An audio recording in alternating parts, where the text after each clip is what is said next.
Welcome to our lesson here on YouTube. Today we are going to look at phrasal verbs that have to do with romantic relationships. We're going to look at 3 phrasal verbs that have to do with romantic relationships.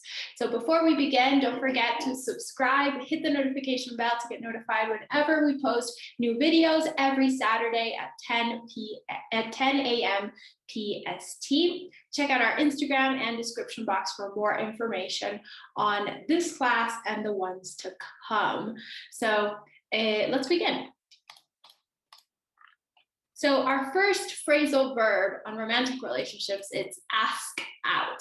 When we ask out, we invite someone out on a date. So we invite someone to go outside on a date.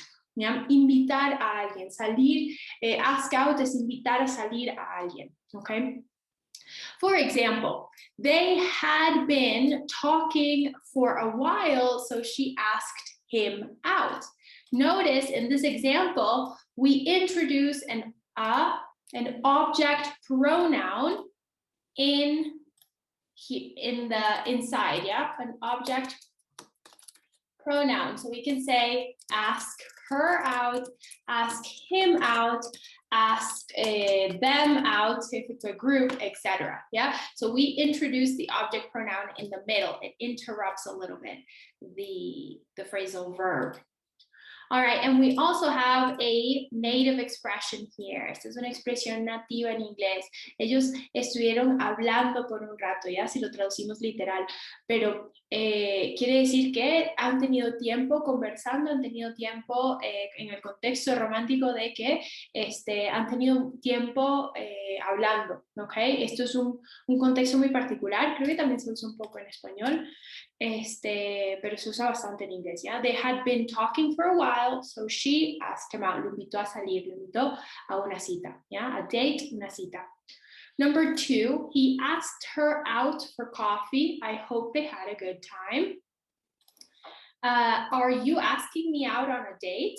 Yeah, so this would be like a question. It would be a question. Are you asking me out on a date? Yeah. Excellent. All right, so nota que en estos ejemplos, in all the examples, notice class that there is an object pronoun. Because usually when we talk about ask out, we're inviting someone. So this is common to happen. Es común que ocurra que los pronombres interrumpan un poco este verbo en frase. ¿Ya? All right, class, we continue with phrasal verb number 2, which is to go out. So to go out has 2 definitions. Hay 2 definiciones, ¿ya? Salir, ¿ya? To go out, salir. But it can mean, puede significar, to leave one's home, to go to a social event. So salir de la casa para ir a un evento social, okay? For example, I can't wait to go out tomorrow somewhere. Ya no indica dónde, sino voy a salir. I'm going out tomorrow. Let's go out dancing Friday night. Usualmente go out is to a party, it's to a social event, yeah? It's not anywhere, no es para cualquier lado, siempre es un evento social, bien sea una fiesta, baile, etc. Usualmente un plan más movido, okay? No es cada vez que sales de la casa. So to leave one's home to go to a social event, that means that it's not every time you leave the house to go anywhere.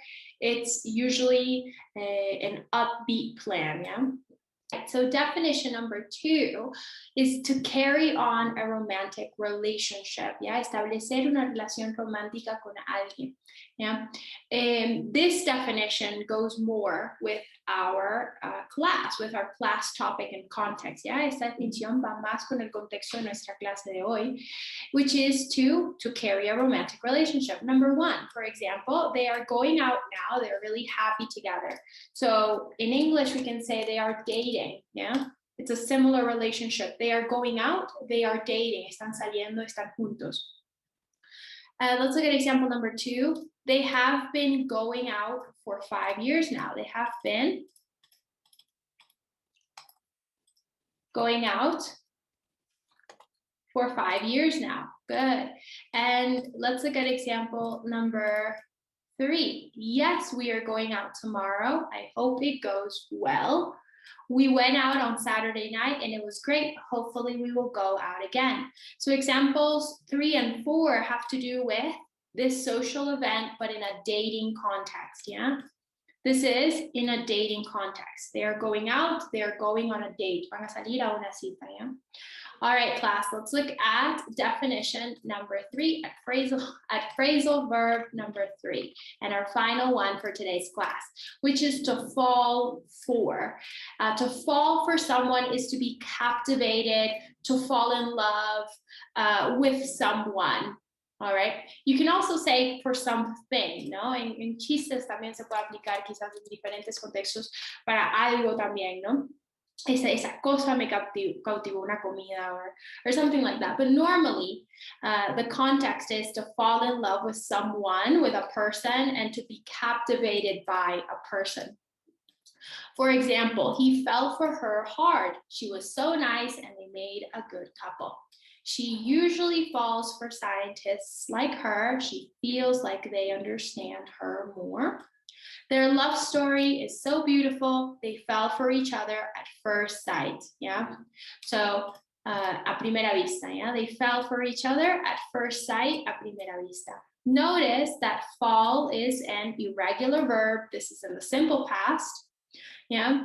And in this case, we're speaking in the present. In this case, again, we're speaking in the simple past. Fall is an irregular verb, so it is fell in the simple past. This does not change when we are using the phrasal verb. We still change the verb depending on the verb tense. Yeah, so dependiendo del tiempo verbal, lógicamente la acción del verbo en frase también se aplica.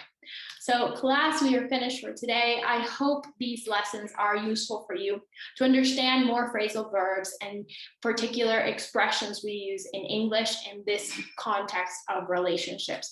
We are going to continue these classes on particular contexts and phrasal verbs we use in those contexts.